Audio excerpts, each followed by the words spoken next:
Bonjour, dans cette vidéo, nous allons parler des puissances. Les puissances, tu les as déjà travaillées en classe de 4e. La première chose que tu dois connaître, lorsque tu as quelque chose qui est noté comme cela, eh bien ça se lit A puissance n ou alors A exposant n.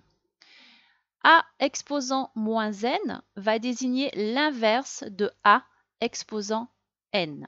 Prenons de suite un exemple. Si je t'écris 4 puissance 3, eh bien c'est la même chose que 4 fois 4 fois 4.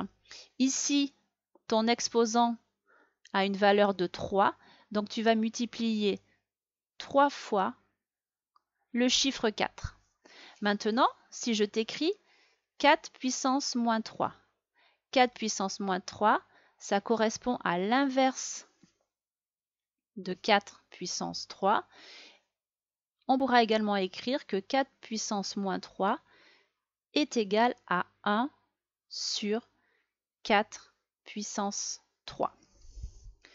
Regardons maintenant d'un peu plus près les propriétés des puissances de 10. Ces propriétés, elles sont notées ici, donc tu en as 3. Ces propriétés, nous les avons déjà étudiées l'an passé.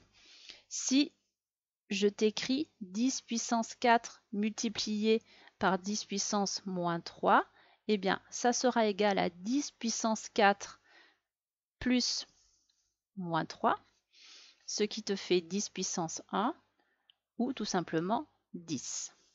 Maintenant, si je t'écris 10 puissance 4 sur 10 puissance moins 3, c'est égal à 10 puissance 4 moins 3, qui te fait 10 puissance 4 plus 3, donc 10 puissance 7. Dernier exemple, si je t'écris 10 puissance moins 4, le tout à la puissance moins 3, ça nous donne 10 puissance 4 fois moins 3, soit 10 puissance moins 12. Maintenant, nous allons regarder d'un petit peu plus près la notation scientifique. La notation scientifique d'un nombre décimal positif correspond à l'écriture sous la forme A multiplié par 10 puissance n. A sera un nombre compris entre 1 et 10, sachant que 10 est exclu, et n sera un entier relatif. Si nous prenons les nombres suivants, pour écrire ces nombres en notation scientifique, il faut d'abord trouver un nombre compris entre 1 et 10.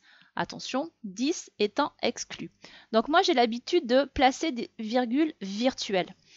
Je vais placer une virgule virtuelle ici. Alors, je la fais en pointillé pour justement montrer que c'est virtuel. Je vais donc pouvoir écrire 2,5 multiplié par 10 puissance. Alors, pour trouver la valeur de la puissance, je regarde combien j'ai de chiffres après ma virgule virtuelle. J'en ai 3, donc 10 puissance 3. Donc 2500 en écriture scientifique, ça se note 2,5 multiplié par 10 puissance 3.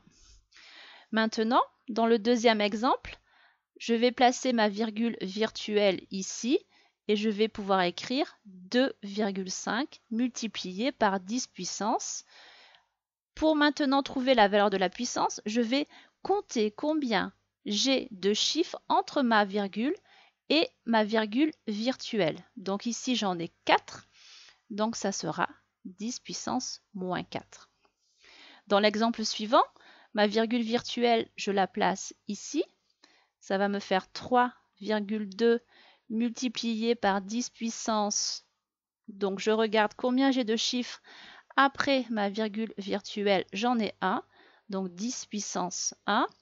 Je n'oublie pas de réécrire mon 10 puissance moins 5, ce qui va me donner 3,2 fois 10 puissance 1 plus moins 5, soit 3,2 multiplié par 10 puissance moins 4.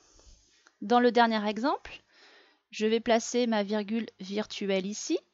Je vais donc pouvoir écrire 3,2 multiplié par 10 puissance. Alors j'ai un chiffre entre ma virgule et ma virgule virtuelle, donc ça sera 10 puissance moins 1.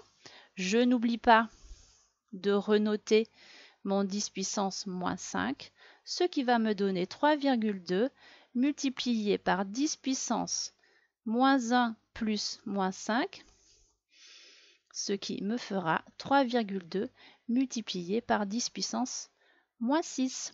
Voilà, cette vidéo est terminée et on se retrouve pour une prochaine vidéo.